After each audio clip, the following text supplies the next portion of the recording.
Hello students, आज हम partial fraction का टाइप 4 सीखने वाले हैं। पिछली 3 वीडियो में हमने पार्शियल फ्रैक्शन के 3 टाइप सिखाए हैं, टाइप 1, टाइप 2, टाइप 3, और आज हम सीखेंगे पार्शियल फ्रैक्शन का टाइप 4। तो पार्शियल फ्रैक्शन के टाइप 4 में ये है बच्चों, जैसे मान लीजिए हमारे पास एक एग्जांपल है x upon x square plus 1 into 2x square plus 3x plus 4। तो ये हमारे पास कोई फ्रैक्शन है जिसका हमें पार्शियल फ्रैक्शन निकालना है। तो नई बात ये है कि जो फ्रैक्शन हमें यहाँ मिला है उस फ्रैक्शन में जो डिनोमिनेटर है, डिनोमिनेटर के फैक्टर्स में जो हमारे फैक्टर है वो 2 डिग्री के फैक्टर है। देखिए ये फैक्टर भी 2 डिग्री का है, ये फैक्टर भी 2 डिग्री का है। इससे पुराने टाइप में जब भी हमें कोई फ्रैक्शन मिला तो डिनोमिनेटर के फैक्टर्स लीनियर हुआ करते थे, लेकिन इस बार फैक्टर हमारे क्वाड्रेटिक हैं। फैक्टर क्वाड्रेटिक भी हो सकते हैं, बाय चांस क्यूबिक भी हो सकते हैं।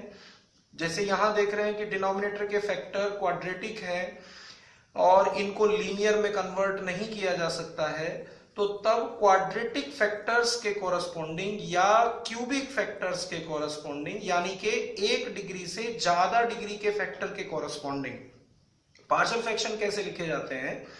जैसे ये 2 डिग्री का फैक्टर है तो इसके कोरस्पोंडिंग अगर हम पार्शियल फ्रैक्शन लिखेंगे तो ये आएगा ax plus B upon x square plus 1। इसी तरह से देखिए ये भी 2 डिग्री का फैक्टर है तो इसके कोरस्पोंडिंग जब हम पार्शियल फ्रैक्शन लिखेंगे तो ये आएगा cx plus D upon 2x square plus 3x plus 4। तो एक्चुअल रूल ये है बच्चों, ये हमारी इक्वेशन नंबर 1 हो गई है। एक्चुअल रूल ये है कि अगर हम 2 डिग्री के फैक्टर के कोरस्पोंडिंग पार्शियल फ्रैक्शन लिख रहे हैं तो न्यूमरेटर में 1 डिग्री का जनरल पॉलिनोमियल लिखा जाता है। देखिए जैसे ये 2 डिग्री का फैक्टर है तो न्यूमरेटर में हमने 1 डिग्री का जनरल पॉलिनोमियल लिखा। ये भी 2 डिग्री का है तो न्यूमरेटर में हमने 1 डिग्री का एक नया पॉलिनोमियल लिखा है। अब मान लीजिए कि हमारे पास 3 डिग्री का कोई डिनोमिनेटर हो, एक्स की cube plus x square plus 1, मान लीजिए ये है। अब इसके लीनियर फैक्टर भी नहीं हो पा रहे हो तो 3 डिग्री का अगर डिनोमिनेटर है तो उसके कोरस्पोंडिंग जब पार्शियल फ्रैक्शन में न्यूमरेटर लिखेंगे तो वो 2 डिग्री का general polynomial ax square plus bx plus c। अगर 3 डिग्री का फैक्टर है तो उसके कोरस्पोंडिंग न्यूमरेटर में 2 डिग्री का पॉलिनोमियल लिखा जाता है। मान लीजिए 2 डिग्री का पॉलिनोमियल है, जैसे यहां लिख रहा है 2 डिग्री का कोई पॉलिनोमियल हमारे पास x square plus x plus 1 ये है। तो अगर 2 डिग्री का पॉलिनोमियल है तो उसके कोरस्पोंडिंग न्यूमरेटर में 1 डिग्री का पॉलिनोमियल लिखा जाता है इस तरह।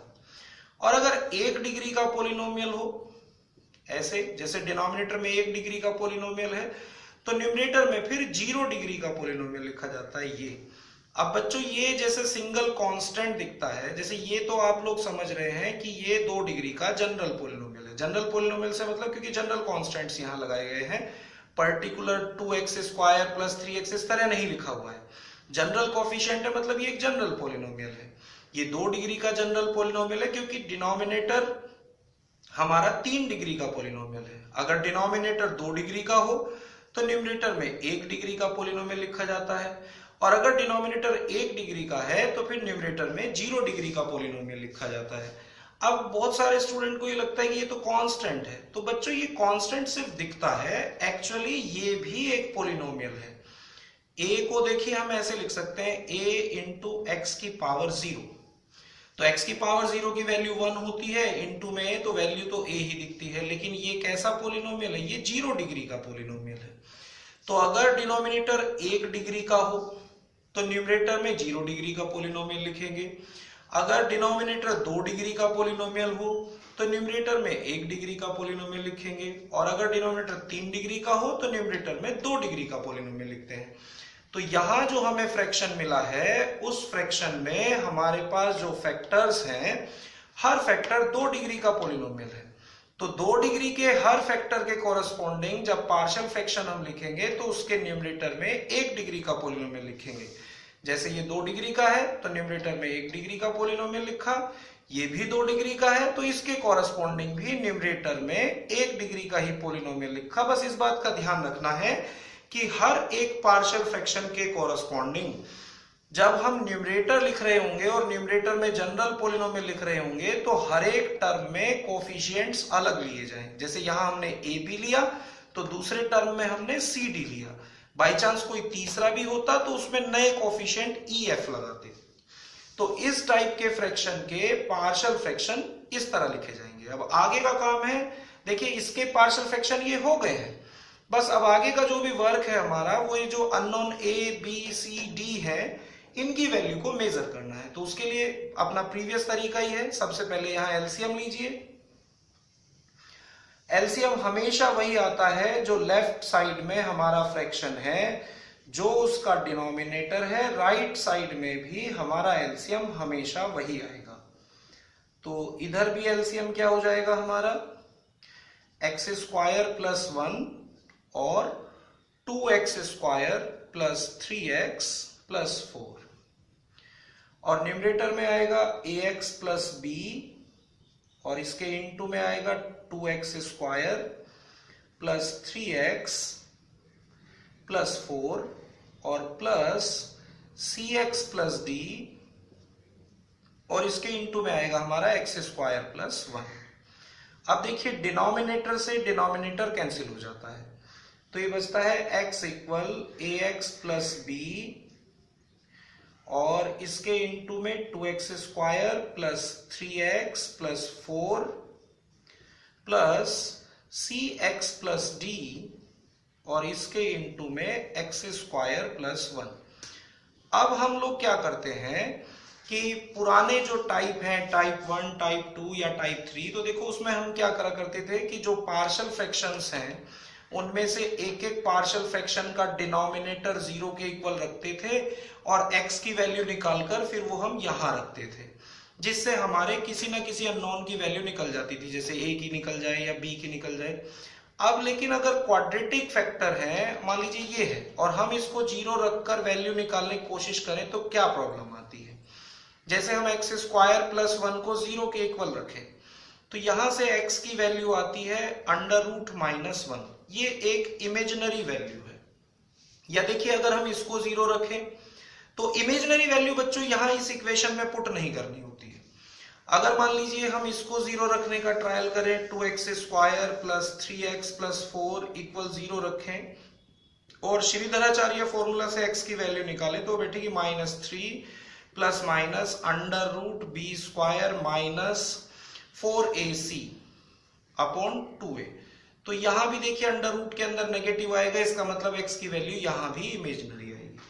तो बच्चों अगर किसी ब्रैकेट को 0 रखने से x की वैल्यू इस तरह से इमेजिनरी आए या इरेशनल रूट्स आए, ज्यादातर चलो इरेशनल की वैल्यू तो हम फिर भी पुट कर सकते हैं, लेकिन अगर x की वैल्यू इमेजिनरी नंबर्स आए ब्रैकेट को 0 रखने से तो तब हम x की वे वैल्यू यहां नहीं रखते हैं। तब हम x की वैल्यू अगर इमेजिनरी है तो यहां रखकर अननोन की वैल्यू नहीं निकालते हैं। तब हम क्या करते हैं, वो जो पावर को कंपेयर, पावर के कोफिशिएंट को कंपेयर करने वाला तरीका है, फिर हम उसको अपनाते हैं। तो हम इस इक्वेशन को आगे प्रोसीड कर रहे हैं और यहां से फिर सेम डिग्री के कोफिशिएंट्स को कंपेयर करके तब a b c d की वैल्यू निकालेंगे। तो जब हम ब्रैकेट की प्रोडक्ट करते हैं स्टूडेंट्स तो ये क्या बन जाता है, देखिए 2ax³ plus 3ax square plus 4ax plus 2bx square plus 3bx plus 4b plus cx³ plus cx plus dx square और प्लस d। अब इसको स्टैंडर्ड पोलिनोमियल फॉर्म में लिख लेते हैं। स्टैंडर्ड पोलिनोमियल फॉर्म का मतलब कि x³ वाले एक साथ, x स्क्वायर वाले एक साथ और x वाले एक साथ और कांस्टेंट एक साथ।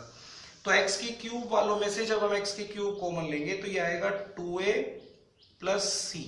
देखिए ये है x³ और ये है x³। फिर एक्स स्क्वायर वालों में से एक्स स्क्वायर कॉमन लीजिए तो हमारे पास आएगा 3a plus 2b plus d x square.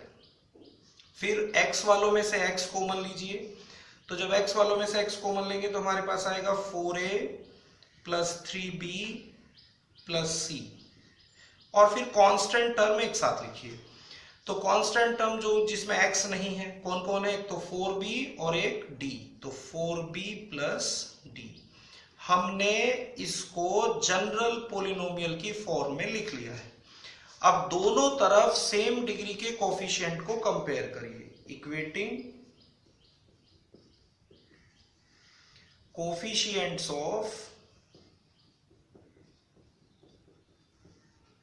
Like powers, एक जैसी पावर के कोफिशिएंट को कंपेयर करिए। तो जब हम एक जैसी पावर के कोफिशिएंट्स को कंपेयर करेंगे तो हमारे पास कुछ इक्वेशंस बनेंगी। क्या क्या इक्वेशन बनेंगी?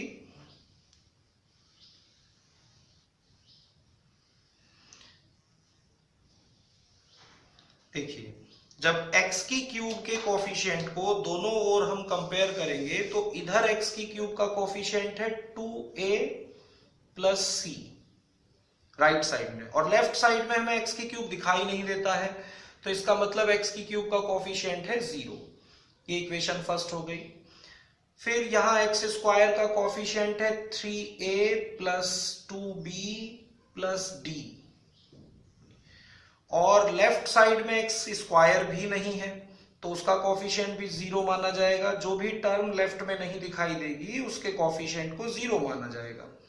अब जैसे राइट में x का कोफिशिएंट है 4a plus 3b plus c, और लेफ्ट में देखिए x है तो लेफ्ट में x का कोफिशिएंट क्या दिखता है 1, तो एक इक्वेशन ये बन गई हमारी।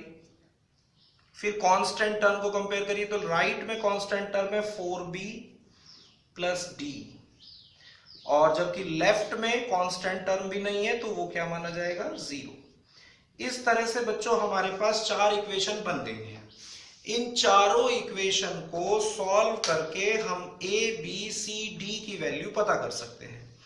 और ये भी हम बता दें बच्चों कि पार्शियल फ्रैक्शन में जो अननोन आते हैं ये a b c d type के, उनकी वैल्यू मेजर करने का परफेक्ट तरीका यही होता है कि हम पावर को कंपेयर करके इक्वेशन सेटअप करें और उन इक्वेशन को सॉल्व करके हम अननोन ABCD पता कर लें। वो जो हम ब्रैकेट्स को 0 रखते हैं, पिछले टाइप की वीडियो देखोगे तो पता चलेगा कि कई दफा हम कुछ ब्रैकेटों को 0 रखते हैं और वहां से x की वैल्यू निकालकर इक्वेशन 2 में रख देते हैं जिससे हमारे कुछ अननोन निकल जाते हैं। वो परफेक्ट मेथड नहीं है, वो एक ट्रिक है। देखिए, हम ये नहीं डिनाई कर रहे कि वो गलत है, वो सही है, लेकिन वो एक ट्रिक है। स्पेसिफिक तरीका यही होता है कि हम दोनों तरफ के पावर को कंपेयर करके इक्वेशंस बनाएं और फिर उन इक्वेशन को सॉल्व करके a b c d जितने भी अननोन हो उनकी वैल्यू पता करें। हालांकि हम भी ये एडवाइस देते हैं कि अगर कुछ ब्रैकेट को 0 रखने से आप लोग किसी अननोन की वैल्यू पता कर सकते हो तो पता कर लेनी चाहिए। जो बाकी के अननोन बच जाएं, मान लीजिए कुछ ब्रैकेटों को आप लोग 0 रख पा रहे हैं और 0 रखकर वहां से कुछ अननोन की वैल्यू भी निकाल पा रहे हैं, लेकिन सारे अननोन की वैल्यू नहीं निकाल पा रहे हैं, तो हमारी भी एडवाइस ये है कि जिन ब्रैकेट्स को 0 रखकर आप अननोन की वैल्यू निकाल सकते हैं वो तो ब्रैकेट को 0 रखकर निकाल लेनी चाहिए, और बाकी जो अननोन अगर बच जाए तो फिर इस तरह से पावर कंपेयर करके इक्वेशन बनाकर बाकी की वैल्यू इस तरह निकाल लेनी चाहिए। लेकिन हम साथ ही ये भी कह रहे हैं कि वो ब्रैकेट को 0 रखकर जो हम, जैसे ये होता है ना कि कई दफा हम ऐसे लिखते हैं पुटिंग x माइनस 1 इक्वल 0, तो यहां से x की वैल्यू 1 आ गई, फिर इस वैल्यू को हम इक्वेशन 2 में रख देते हैं तो फिर वहां से किसी अननोन की वैल्यू आ जाती है। ये तरीके से हम जितने अननोन निकलते हो उन्हें निकाल लेना चाहिए। लेकिन कभी कभी क्या होता है कि हम जब इस तरह से अननोन की वैल्यू निकाल रहे होते हैं तो कुछ ब्रैकेटों को तो हम 0 रख पाते हैं और कुछ ब्रैकेट को 0 नहीं रख पाते हैं। तो इससे होता क्या है कि कुछ वैल्यूज तो निकल जाती हैं और कुछ रह जाती हैं, तो जो बाकी की वैल्यू रह जाती हैं उनको हम इसी तरह पावर कंपेयर करके इक्वेशन बनाते हैं और उनसे निकालते हैं। तो जितनी वैल्यू ब्रैकेट को 0 रखकर निकाल सके निकाल लेनी चाहिए, जो बच जाए उन्हें इस तरह पावर कंपेयर करके निकाल लेना चाहिए।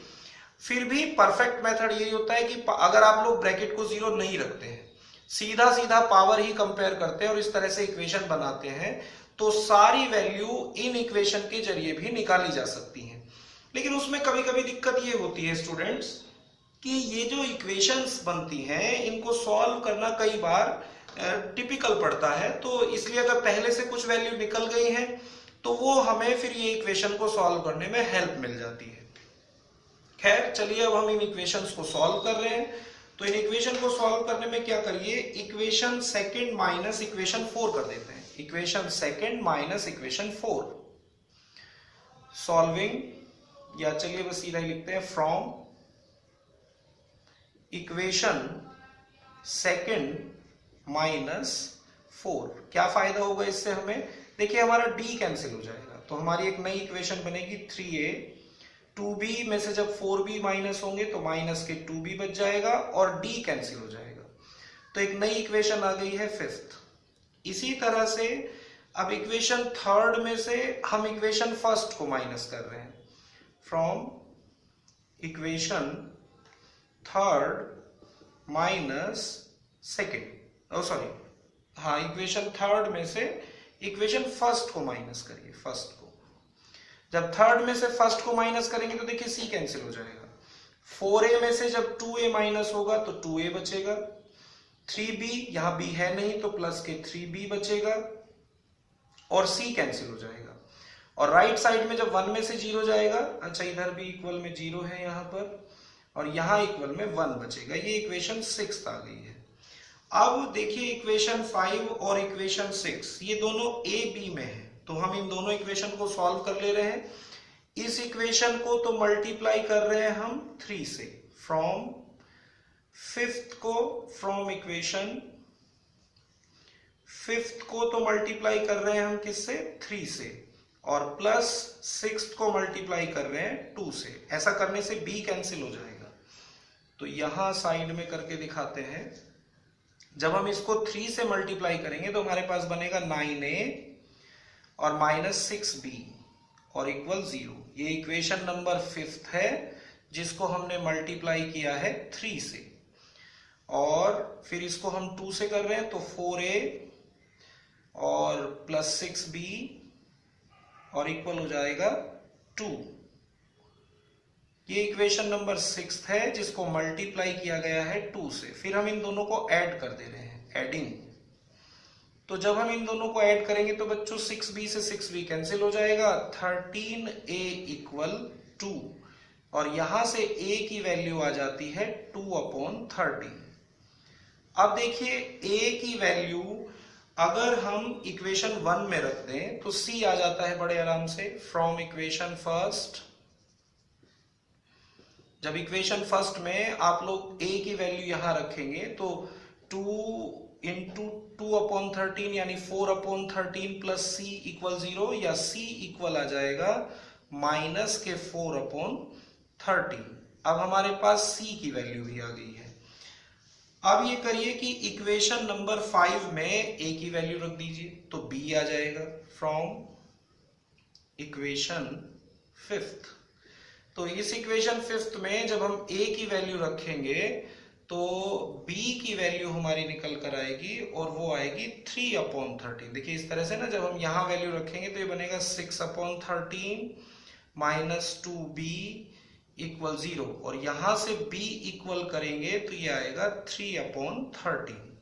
चलिए b भी कैलकुलेट हो गया है। अब फोर्थ इक्वेशन में b की वैल्यू रख दीजिए तो सीधा d आ जाएगा। किसी और इक्वेशन में भी रख सकते हैं जिससे भी वैल्यू निकलती हो, फ्रॉम इक्वेशन 4th।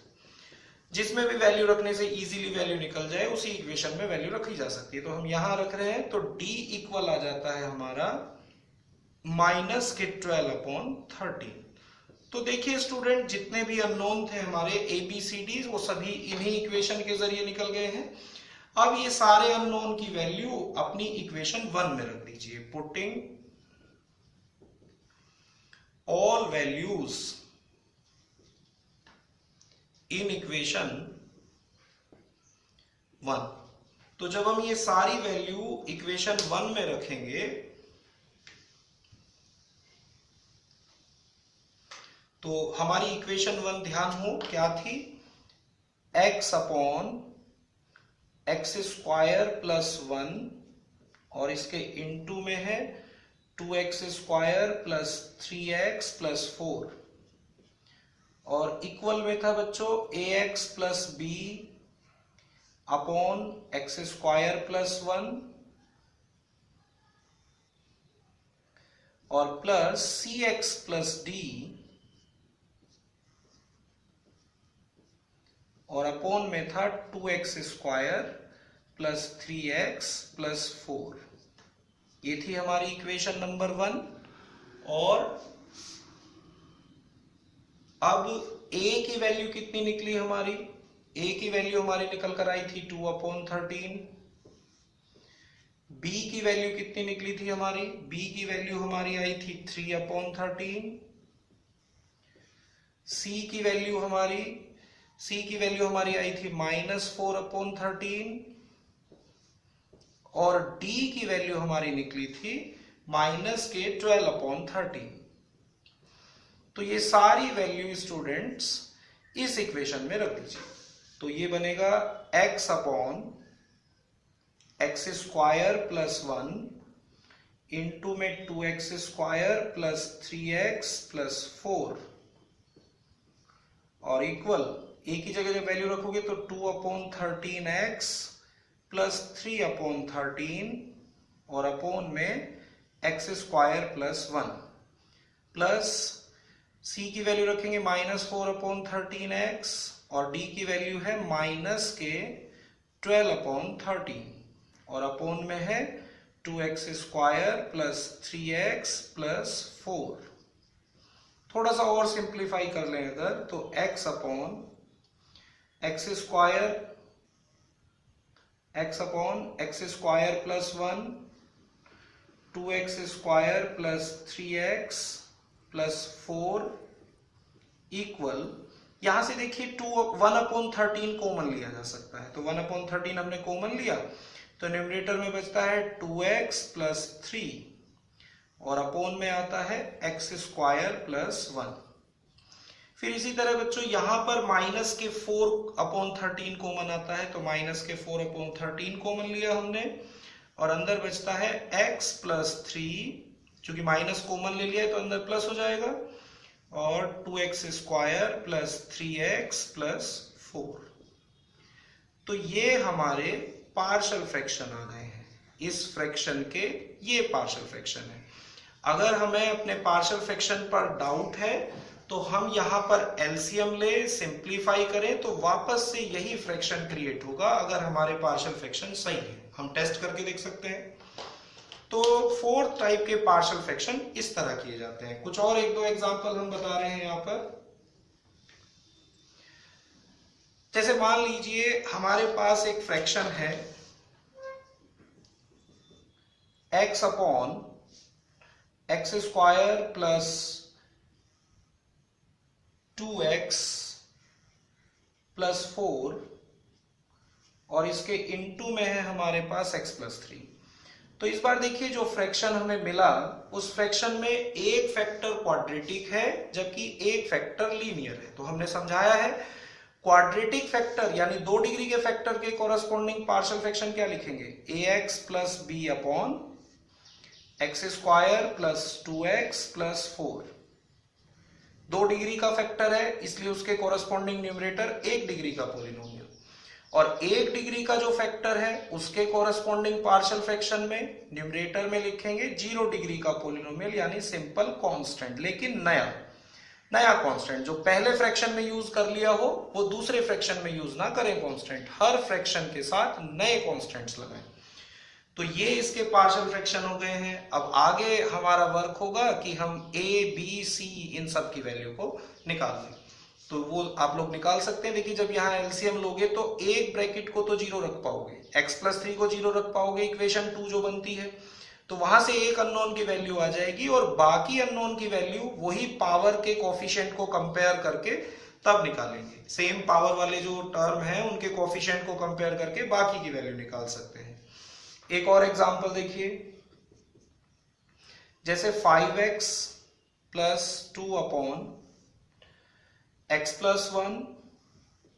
अच्छा देखिए, जैसे ये इनटू में है दो फैक्टर, तो आप लोग कोई भी फैक्टर को पहले मान सकते हैं, क्योंकि मल्टीप्लाई कॉम्यूटेटिव होती है, तो इसको पहले लिख सकते हो, इसको बाद में लिख सकते हो। तब ये वाला टर्म पहले आ सकता है, ये वाला बाद में आ सकता है, इससे कोई फर्क नहीं पड़ता है। x प्लस 1, x प्लस 2 और x स्क्वायर प्लस 4। अब यहां देखिए हमारे पास तीन फैक्टर है, और किसी भी फैक्टर को पहले आगे पीछे लिखा जा सकता है क्योंकि मल्टीप्लाई में है। दो फैक्टर 1 डिग्री के हैं, एक फैक्टर 2 डिग्री का है, तो 1 डिग्री के फैक्टर के corresponding partial fraction x plus 1, फिर इसके कोरस्पॉन्डिंग ये भी 1 डिग्री का है, तो partial fraction b upon x plus 2। ये 2 डिग्री का है, तो इसके कोरस्पॉन्डिंग पार्शियल फ्रैक्शन, चूंकि ये 2 डिग्री का है तो न्यूमरेटर में 1 डिग्री का पोलिनोमियल लिखिए cx plus d upon x square plus 4। बस आगे का काम होगा a b c d, इन सभी अननोन की वैल्यू हम पता करें, वो आप लोग कर सकते हैं। अगर समझ नहीं आया है तो पुरानी वीडियोस देखिए हमारी, टाइप 1, टाइप 2, टाइप 3, और अभी तो टाइप 4 का भी एक एग्जांपल बता दिया है, तो उन सबको देखोगे तो ये unknown A B C D की वैल्यू आसानी से निकाल पाओगे। एक और लास्ट टाइप यहां बचता है जो हम लोग बताना चाह रहे हैं। क्या करिए कि मान लीजिए हमारे पास कोई इस तरह का फ्रैक्शन आता है, x की cube plus 7x plus 4 upon x square plus 3x plus 2, और कोई हमें कहे कि इसके पार्शियल फ्रैक्शन करिए। तो स्टूडेंट, पार्शियल फ्रैक्शन करने में सबसे पहले हमें यह ध्यान देना होगा कि जो न्यूमरेटर है उसकी डिग्री डिनोमिनेटर की डिग्री से कम होनी चाहिए। न्यूमरेटर की डिग्री अगर डिनोमिनेटर की डिग्री के या तो इक्वल है या न्यूमरेटर की डिग्री ज्यादा है, तो आप लोग सीधा पार्शियल फ्रैक्शन नहीं करेंगे, बल्कि पहले आप लोग डिवाइड करेंगे। अगर न्यूमरेटर की डिग्री डिनोमिनेटर की डिग्री से या तो ज्यादा है या इक्वल हो, तब भी दोनों केसेस में डिवाइड करना पड़ेगा पहले। अगर डिनोमिनेटर की डिग्री ज्यादा है, न्यूमरेटर की डिग्री कम है, तो तभी डायरेक्ट पार्शियल फ्रैक्शन करें। तो यहां पर देखिए जो एग्जांपल हमने लिखा है, इसमें न्यूमरेटर की डिग्री डिनोमिनेटर की डिग्री से ज्यादा है। न्यूमरेटर 3 डिग्री का है, डिनोमिनेटर 2 डिग्री का है, तो हमें पहले डिवाइड करना होगा। हम साइड में यहां डिवाइड करके दिखा रहे हैं, x cube plus 7x plus 4, और इसको डिवाइड करना होगा x square plus 3x plus 2 से। तो डिवाइड करने में हम ये देखेंगे कि इसमें किससे मल्टीप्लाई करें कि ये टर्म बन जाए। तो प्लस x से मल्टीप्लाई करिए, x की cube plus 3x square plus 2x, फिर माइनस किया जाता है, तो ये माइनस, ये भी माइनस, ये भी माइनस, तो x की क्यूब यहां कैंसिल हो जाता है। एक्स स्क्वायर का कोई टर्म यहां ऊपर नहीं है, सिर्फ ये है, तो माइनस के 3x स्क्वायर बच जाता है। अब ये देखिए, ये माइनस के 2x है, प्लस के 7x है, तो प्लस के 5x बच जाता है, और एक ये प्लस का 4 जो बचा हुआ है, ये भी हमने लिख दिया। अब हम ये देखेंगे कि यहां किससे मल्टीप्लाई करें कि ये टर्म बने, विद साइन बिल्कुल ऐसा ही टर्म बनना चाहिए। तो -3 से मल्टीप्लाई कर दीजिए, तो -3 से मल्टीप्लाई करोगे तो माइनस के 3x स्क्वायर, माइनस के 9x और माइनस के 6।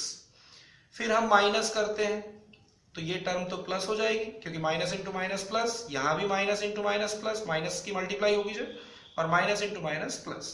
तो देखिए 3x स्क्वायर कैंसिल हो जाएगा, हमारे पास बचेगा 14x और प्लस के 10। अब यहां स्टूडेंट जो डिग्री है वो 1 डिग्री बची, ऊपर जिससे हम डिवाइड कर रहे हैं वो 2 डिग्री का है, तो इसलिए अब हम आगे डिवाइड नहीं कर पाएंगे, ये हमारा रिमाइंडर बच गया है। तो तब हम इस फ्रैक्शन को कैसे लिख पाएंगे? तब हम इस फ्रैक्शन को लिख सकते हैं x माइनस 3 होल, और किसको, इसको इससे डिवाइड करना भी बाकी। देखिए तो कंप्लीट रिजल्ट आ गया है, ये तो हमारा कोशेंट है, कोशेंट यानी भागफल, तो कोशेंट प्लस ये रिमाइंडर थ्योरम सुनी होगी, 9th क्लास में आती है कि dividend equal divisor into quotient plus remainder, इस तरह से होता है ना। या देखिए ये तो हमारी पूरी वैल्यू आ गई, तो ये होल और इसको इससे डिवाइड करना बाकी है, तो लिखिए 14x plus 10 upon x square plus 3x plus 2। तो अब यहां पर बच्चों देखिए ये तो फ्रैक्शन नहीं है, सिर्फ ये फ्रैक्शन है, तो इस फ्रैक्शन में न्यूमरेटर की डिग्री डिनोमिनेटर की डिग्री से कम हो गई है, तो हम इस फ्रैक्शन के पार्शियल फ्रैक्शन करेंगे। हम लोग क्या करेंगे, इसको एक इक्वेशन मानकर यहीं रोक देते हैं। ये जो वर्क चल रहा है हमारा, इस वर्क को हम इक्वेशन 1 मान के यहीं रोक दे रहे हैं और इसका ये टर्म लेकर चल रहे हैं और फिर हम इसके पार्शियल फ्रैक्शन करेंगे। तो 14x वी हैव करके लिखिए, वी हैव मतलब हम लेके चल रहे हैं, क्या लेके चल रहे हैं, 4x plus 10 upon x square plus 3x plus 2 और इक्वल। अब पहले तो डिनोमिनेटर के फैक्टर करिए, तो 14x प्लस 10 अपॉन इसके फैक्टर करेंगे तो x प्लस 1 और x प्लस 2 आ जाएंगे। फिर आप लोग इसके पार्शियल फ्रैक्शन कंसीडर करोगे तो इसके पार्शियल फ्रैक्शन आ जाएंगे a upon x plus 1 plus b upon x plus 2। फिर ये पार्शियल फ्रैक्शंस में अननोन a b की वैल्यू पता करिए, यानी इस फ्रैक्शन के कंप्लीट पार्शियल फ्रैक्शन पता कर लीजिए और जो वो पार्शियल फ्रैक्शंस आएंगे उनको हम इक्वेशन 1 में रख देंगे। ये वाला फ्रैक्शन है, इसके ये पार्शियल फ्रैक्शन है। इन पार्शियल फ्रैक्शंस को जब आप लोग मेजर कर लेंगे तो इसकी जगह ये पार्शियल फ्रैक्शंस यहां इक्वेशन 1 में सब्स्टिट्यूट कर देंगे। तो अगर डिनोमिनेटर की डिग्री न्यूमरेटर की डिग्री से कम है, या यूं कह दें कि न्यूमरेटर की डिग्री डिनोमिनेटर की डिग्री से ज्यादा है, तो इस तरह पहले डिवाइड करिए और फिर डिवीजन के बाद जो कोई फ्रैक्शन बचे उसके पार्शियल फ्रैक्शन करिए और यहां सब्स्टिट्यूट करिए। तो पार्शियल फ्रैक्शन में स्टूडेंट्स ये है, ये सारे टाइप हो गए हैं। अब पार्शियल फ्रैक्शन में कोई टाइप नहीं बचता है। चारों वीडियो अगर ध्यान से देखोगे तो उम्मीद है कि पार्शियल फ्रैक्शन आप लोगों को अच्छे से आ जाएगा। तो पार्शियल फ्रैक्शन की वीडियो समझने के लिए थैंक यू। समझने के लिए इसलिए थैंक यू क्योंकि शिक्षा को जितना भी विस्तार दिया जाए उतना ही अच्छा है। तो आज के लिए इतना ही है। इस वीडियो के लिए थैंक यू। अब अगली वीडियो हम किसी नई टॉपिक पर बनाएंगे जिसका हम कंप्लीट सॉल्यूशन आप लोगों को समझाएंगे। तो अगर ये वीडियो अच्छी लगी है तो हमारे चैनल को सब्सक्राइब करिए, लाइक करिए, शेयर करिए और अच्छे से पढ़ते रहिए। किसी टॉपिक में आप लोगों को दिक्कत है, आप चाहते हैं कि हमें किस टॉपिक पर वीडियो बनाई जाए, तो आप हमें कमेंट में बताइए। हम आपको जिस टॉपिक की जरूरत है उसी टॉपिक पर वीडियो बनाकर समझाएंगे। इस वीडियो में इतना ही है। Thank you.